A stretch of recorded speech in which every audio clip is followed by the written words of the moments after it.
the biggest factor that led to the huge expectation was the people's yearning for change.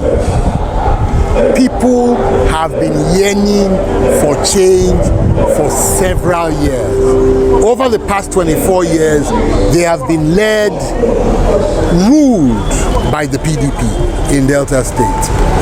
Now, in 8 of those years, they were led at the federal level by the APC, who seemed to have worsened the situation over the last 8 years. Now, in that time, even that 8 years would have been attributed to the PDP. So, for the people, our situation has gone from relatively good in the first 8 years to bad to worse. And they see the options that they have, that if they are not careful with the options that they have outside the Labour Party, it will get worse. Like I say, the expectations are that APC and PDP were like Otapiapi and Sniper. So the only choice they had was the Labour Party. Now, before this election, they had seen every attempt to assert their votes, for their votes to count. They've seen every attempt fail. All right. Now, the build-up to the 2023 election was such that we had the 2022 Electoral Act that gave hope that if the process is followed, people's votes will count. That saw the introduction of the beavers. That gave hope that the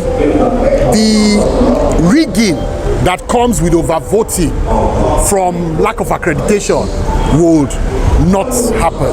That gave hope that the rigging that comes with manipulation of results after voting will stop with the introduction of the IREV. So people went to the election with hope.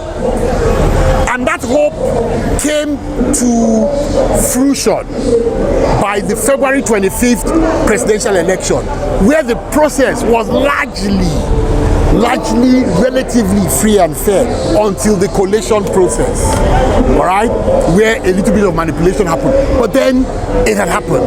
And so people were happy that they were able to have their votes count. So they began to look forward to the March 11 that was postponed to March 18th governorship election with hope that for once they will be able to make a change. So those are the factors that led to the huge hope that people went to the March 18th elections with. As a person, what led me to begin to want to serve the people were a combination of things. One was the desire to change the lives of our people, and I largely tried to do that from my background in the private sector. I felt that we could do that from that perspective. However, it got to a point where I realized that without being involved in public service, there's a limit to what one could do. And so when I had the leading, God's call to do this, I decided to do it. I wasn't too keen on politics, but I believe that when God directs you and leads you, He's able to make a way for you. So that's what made me eventually go into it. Now, you asked the question about the resources of the people that have been, for lack of a better word, thrown into the desperation of holding on to power that some of our leaders have attempted to do. There's a limit to where they can go. I believe that evil cannot continue to triumph over good. I believe that the time for good to triumph has come. I believe that everything that led to the 2023 elections were orchestrated by God. I believe that, the Bible says all things work together for good. So I believe that even what is happening today will work together for the good of the people of God who have called on his name over the years to save this country, all right, to save this state. I am confident that evil shall not continue to triumph over good. I am confident that the will of the people will prevail, and what they have done, the money they have spent, will be wasted. That desperation will come to naught. I am confident about that. My advice is not to be discouraged. Again, like I said earlier, all things work together for good. I believe that if things were easy, we will not know that it is God.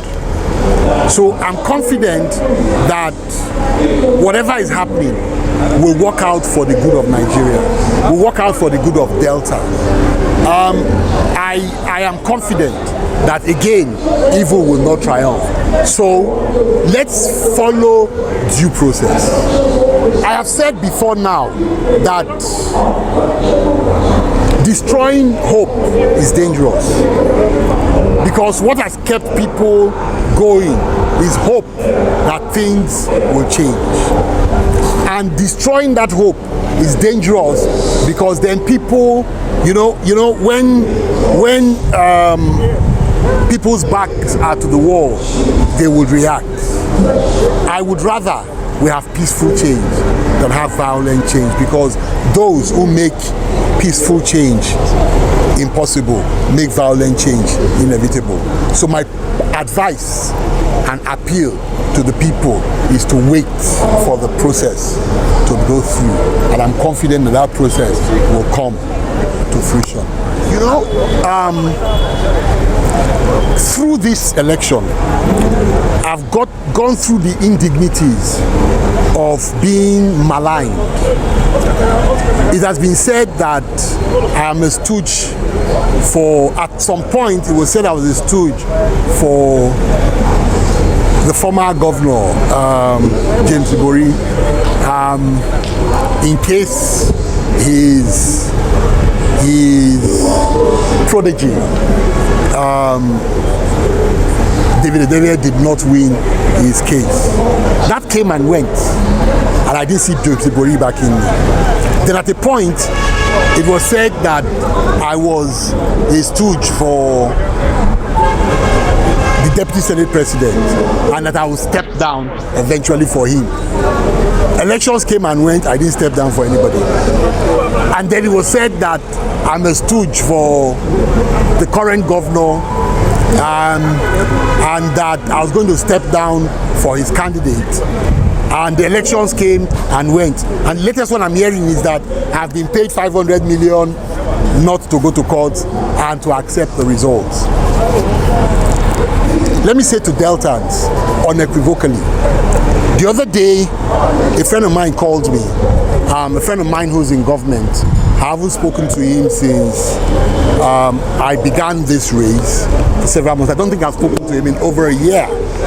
And he calls me and tells me to take it philosophically. And I laughed and said, yes, I will. Yes, I'll take it philosophically. I take it philosophically because a dear friend, an older sister who turned 75, who would have turned 75 today had she been alive. She died when she was coming to this place for the inauguration of my campaign council. At 75, rather than be at home retired, she was fighting for a new Nigeria. She was fighting for a better Delta. At 75, she was fighting for the future of our children. For the sake of people like her, I swore that we will fight this cause to the end.